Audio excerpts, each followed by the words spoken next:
Hour. The fallout from the recent release of the Epstein files is continuing.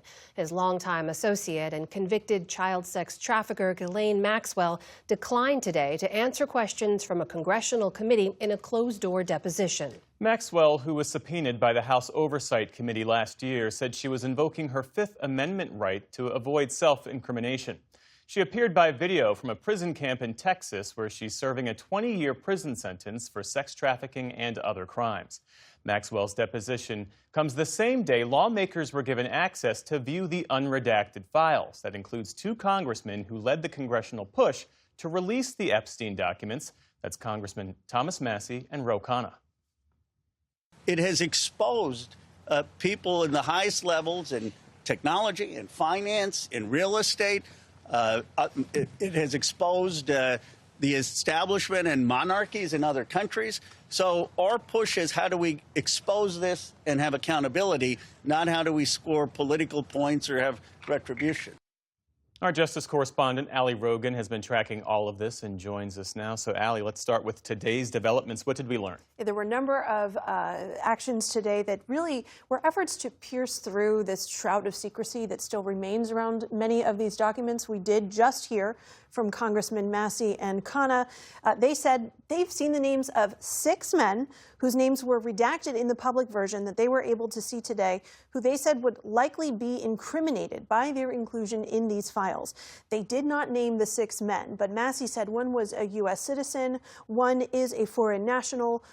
For the other 4, he said he could not determine what nationality they were based on their names. He did say, though, that one, presumably the one that we know is a foreign national, is pretty high up in a foreign government. This is all happening as we're learning that the FBI wrote a summary in 2025 saying that there were, quote, 4 or 5 Epstein accusers who were claiming abuse at the hands of men or women. Of course, we know that many more survivors have come forward than 4 or 5, but that there was not enough evidence to federally charge these individuals, so the cases were referred to local law enforcement.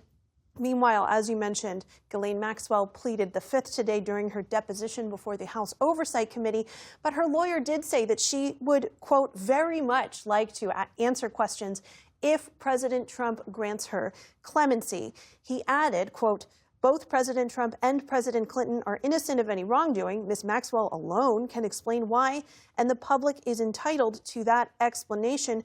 The last time President Trump was asked about this, he said he wouldn't rule in or out granting Ghislaine Maxwell a pardon. And separately, we know that President Clinton has agreed to appear before this committee at the request of the Republicans who lead it. Have those details been worked out?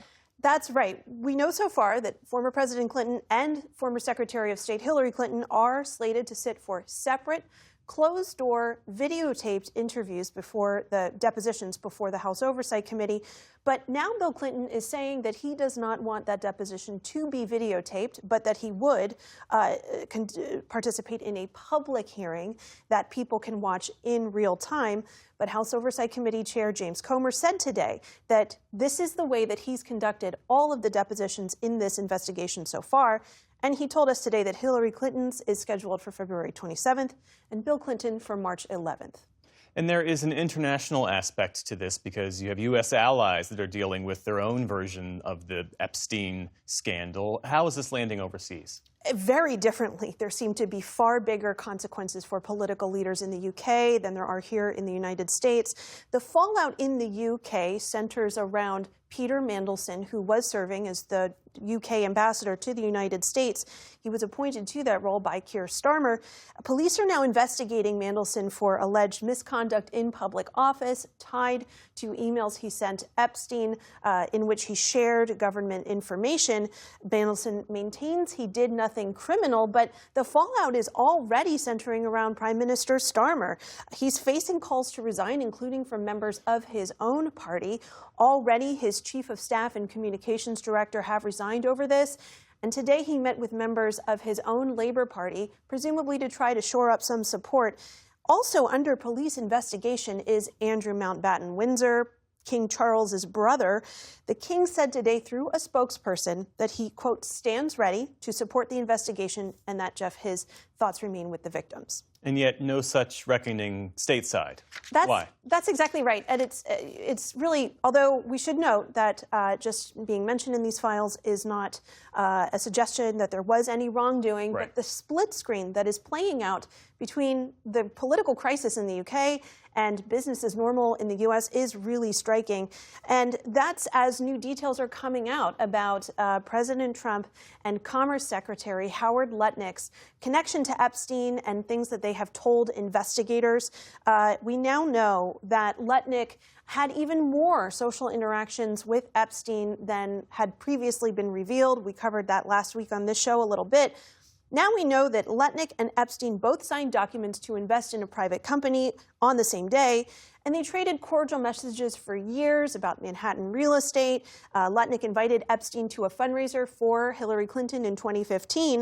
A spokesperson for the Department of Congress says this is a distraction and that the two men met in 2005 and had, quote, very limited interactions with him over the next 14 years. And Jeff, on Trump himself, there are new files reported on tonight by the Miami Herald that President Trump, not then President Trump, told investigators back in 2006 that, quote, everyone knows he's been doing this, referring to Jeffrey Epstein, which of course contradicts many of the things we've heard publicly over the years from President Trump about the nature of his relationship and when it ended.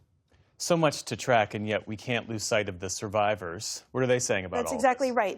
Yesterday evening, to coincide with Super Bowl Sunday, the anti-human trafficking nonprofit World Without Exploitation released a 40-second PSA featuring Epstein survivors. We're standing together. Standing together. Because this girl deserves the truth. Because she deserves the truth. Because we all deserve the truth. Jeff, this clip concludes with a QR code inviting viewers to sign a petition urging Attorney General Pam Bondi to release evidence they say exists and to provide an explanation for why millions of pages remain withheld from public view. Allie Rogan, thank you for this reporting. We appreciate it. You bet.